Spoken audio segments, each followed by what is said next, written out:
উত্তরবঙ্গ যাওয়ার পথে বলে গেছেন যে শুক্রবার একটি বিশেষ দিন, সেই দিন ওরা একটু প্রতিবাদ করে থাকে। এই হচ্ছে রাজ্যের বর্তমান অবস্থা। এই অবস্থার পরিপ্রেক্ষিতে আমরা ভারতীয় জনতা পার্টি মনে করি যে অবিলম্বে এর বিরুদ্ধে সমস্ত সাংবিধানিক প্রতিষ্ঠানগুলি তাদের এগিয়ে এসে পশ্চিমবঙ্গের সাধারণ জনগণ সরকারি সম্পত্তি স্বাভাবিক জীবনযাপন করার ক্ষেত্রে যে পরিবেশ পরিস্থিতি তৈরি করেছে তৃণমূল কংগ্রেসের গুন্ডারা পুলিশকে দর্শক বানিয়ে, এর বিরুদ্ধে যথাযথ ব্যবস্থা গ্রহণ করা হোক। এবং আমরা ইলেকশন কমিশনের কাছেও দাবি করব যে এসআইআর সংক্রান্ত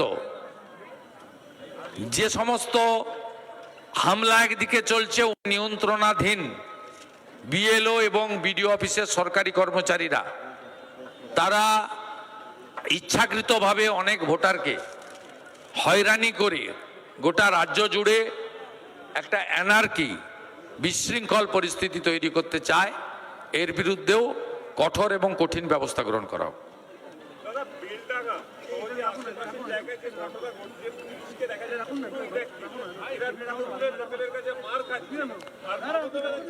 পুলিশ মন্ত্রী নিজে বলে গেছেন শুক্রবার সব ছাড় আছে।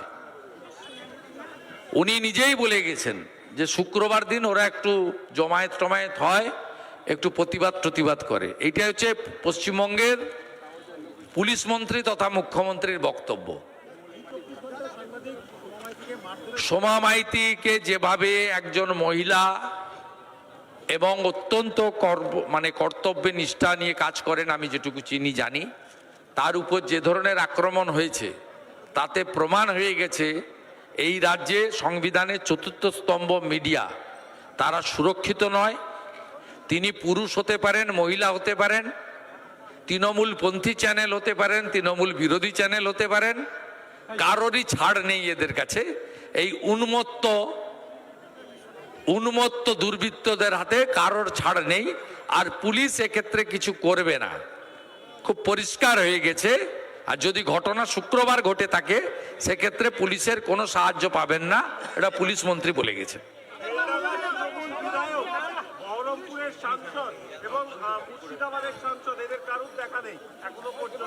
ওদের কারো দেখা মিলবে না। ওরা আবার ভোটের সময় আসবে এবং সাবিনা ইয়াসমিনের সামনে দাঁড়িয়ে মোথাবাড়িতে দুজন বয়স্ক মুসলিম ব্যক্তি, তাদেরকে বয়সটা আমি দেখেছি ভিডিওতে, চাচাই বলা যেতে পারে, মানে আমাদের বাংলা কথায় কাকা, সেই তারা একজন বলছে যে আমার যেই দাঁড়িয়ে আছে বিজেপি এলে এটা নিয়ে আমি বেরোতে পারবো না। কত কুৎসিত প্রচার! বিজেপি তো সমুদ্র, 20টা রাজ্যে আছে, কোথাও এই ধরনের কারোর প্রতি আচরণ হয়েছে দেখাতে পারবেন না। আরেকজন বলছেন বয়স্ক মানুষ, তিনি বলছেন মোথাবাড়ি মানে কালিয়াচক 2 ব্লকে হিন্দুরা 35, মুসলিমরা 65। আমরা যদি ঐক্যবদ্ধ না থাকি 35% হিন্দুরা বিজেপিকে ভোট দেবে, আমরা হেরে যাব। এই প্রচারটা করবে তো আলটিমেটলি এই প্রচার করে এক অক্ষর বাংলা বলতে লিখতে জানে না গুজরাট থেকে এনে ইউসুফ পাঠানকে জিতিয়েছে। এবং অধীর চৌধুরী শুধুমাত্র হেরে গেছেন, অধীর চৌধুরীও মুসলিমদের তোষণ করেন, শুধু হেরে গেছেন অধীর চৌধুরী নাম বলে। নামটা যদি অন্য কোনো নাম হতো, মানে মুসলিম নাম হতো, তাহলে অধীর চৌধুরী হয়তো জিততে পারতেন। এই সাম্প্রদায়িক বিভাজনটা ভারতীয় জনতা পার্টি করে না, তৃণমূল কংগ্রেস করে। তাই আবু তাহের খান, খলিলুর রহমান, ইউসুফ পাঠান এখন শীতে রুমে হিটার চালিয়ে গরম কফি খাচ্ছেন। তারা অবজার্ভ করছেন টিভিতে, সোশ্যাল মিডিয়াতে, কারণ তারা জানেন যে ভোটের আগে যে শুক্রবারটা আসবে প্রেয়ারের ডেট, সেই দিন 2500 টাকা ভাতা পাওয়া ইমামরা যা বলে দেবেন ভোটাররা তাই করবে। সেই জন্য তারা নিশ্চিন্তে আছেন। তাই কেউ মরে গেলে, কারো কিছু হয়ে গেলে তাদের আসার দরকার নেই।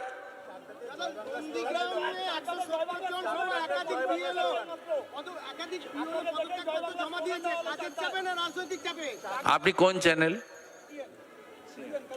আমি এই প্রশ্নের উত্তর দেব না। এটা ওদের প্র্যাকটিস, এটা ওদের প্র্যাকটিস, এটা ওদের প্র্যাকটিস। চোরের মতো পরে সামনে আসে না। আর আমি এখান থেকে যে চলে যাব, যত কাপ, যত যা পড়ে গেছে, দাঁত খোঁচানোর কাঠি, মুড়ি খাওয়ার প্যাকেট, চিপস, লজেন্সের খোলা, এগুলো সব কালকে ঝাঁটাতে আসবে এখানে। এটা আজকে নতুন নয়, এটা কন্টিনিউ করছে। আর কয়েকদিন করে নিক, এপ্রিল মাসের পরে থাকবে না এরা। যত এদের সেবা করুন, এদের এবারে বাঁচাতে পারবেন না। এবারে হিন্দুরা ঠিক করেছে সঙ্গে রাষ্ট্রবাদী মুসলিমদের নিয়ে এদেরকে এবারে হারাবে।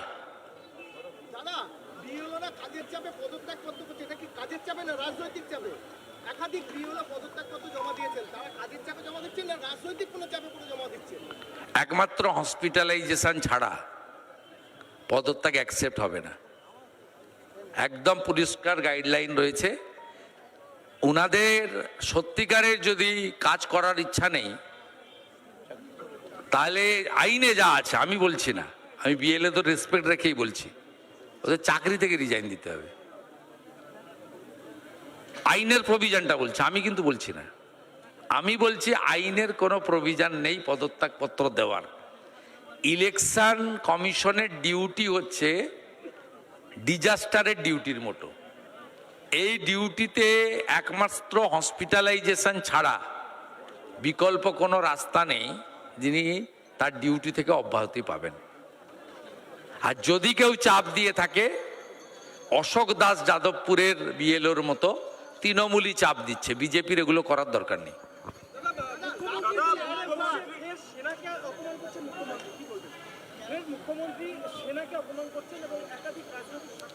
উনি সমস্ত কেন্দ্রীয় সংস্থাকে, বিএসএফ থেকে আর্মি, ইডি থেকে ইনকাম ট্যাক্স, ইলেকশন কমিশন থেকে সুপ্রিম কোর্ট, সবাইকে তিনি মানে যে ভাষায় কথা বলেন, উনাকে রাষ্ট্রবাদী বলা যাবে না।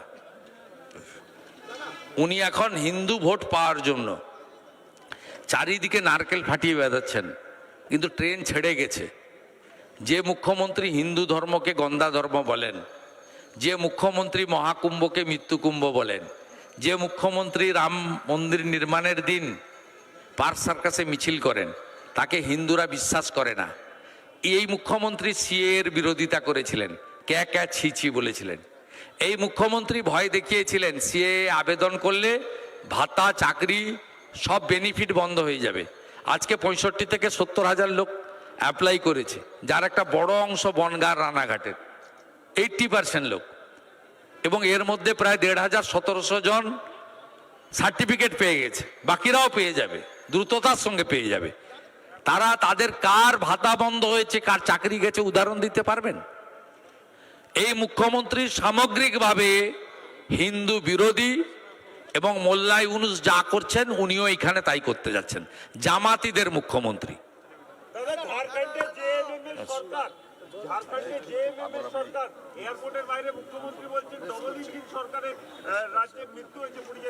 উনি ভূত দেখছেন, নরেন্দ্র মোদীজির ভূত, বিজেপির ভূত। তাই হেমন্ত সোরেনকেও তিনি ঝাড়খণ্ডের জায়গায় বিহার বলে ফেলছেন। অবিলম্বে চিকিৎসা দরকার, এবং সবচেয়ে ভালো চিকিৎসা হয় রাঁচিতে।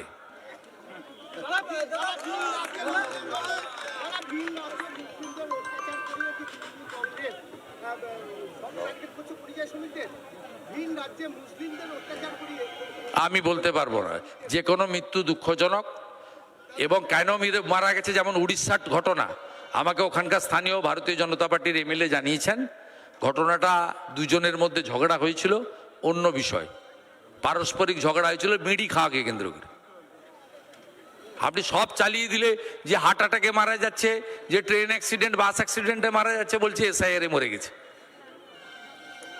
মমতা বন্দ্যোপাধ্যায় সত্য কথা বলেন না, সবাই জানেন, প্রত্যেকে জানে যে উনি একটা রেজিস্টার লায়ার, চরম মিথ্যাবাদী।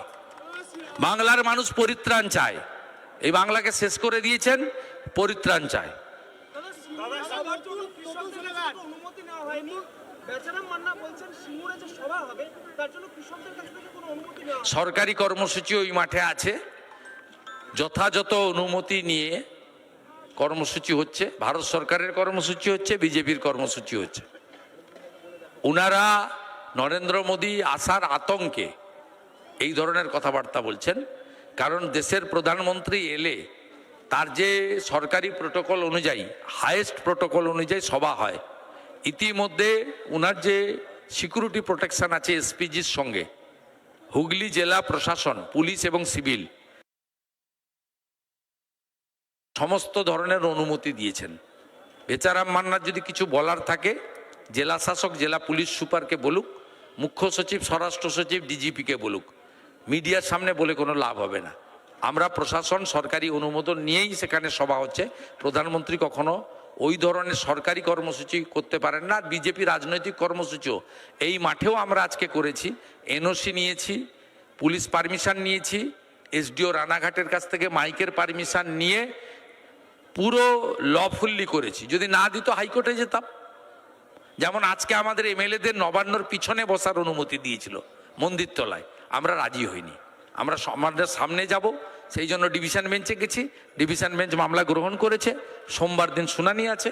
ডিভিশন বেঞ্চ যদি অনুমতি দেয় আমরা বসবো। ভারতীয়, কিন্তু ওরা যে কালকে এই মাঠে সভা করতে আসবে অনুমতি দেখাতে পারবে? ভাইপো পিসি যে ঘুরে ঘুরে সব সভা করে বেড়াচ্ছে, কোথাও অনুমতি আছে দেখাতে পারবে? মুখ্যমন্ত্রী যে হাঁটলেন চোরেদের বাঁচানোর জন্য যাদবপুর থেকে হাজরা, সেই মিছিলের অনুমতি আছে?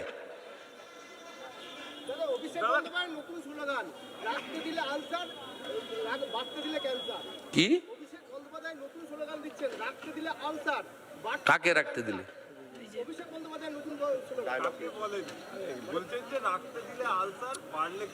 তৃণমূল ঠিক কথাই বলেছে। 15 বছর ধরে আছে, আলসার হয়ে গেছে, ক্যান্সার ধরে গেছে, নয় সার্জারি করতে হবে নয় কেমো দিতে হবে। আমরা বলবো কেমো দেবেন না, এপ্রিল মাসে ইভিএম এ মানে একদম সার্জারি করে দেন, অস্ত্রোপচার করে দেন, আঙ্গুলে টিপবেন। ও ঠিক বলেছে, ওটা ওদের ক্ষেত্রেই প্রযোজ্য। আগুন জ্বালাচ্ছে তৃণমূল, পুড়বে তৃণমূল, মরবে তৃণমূল।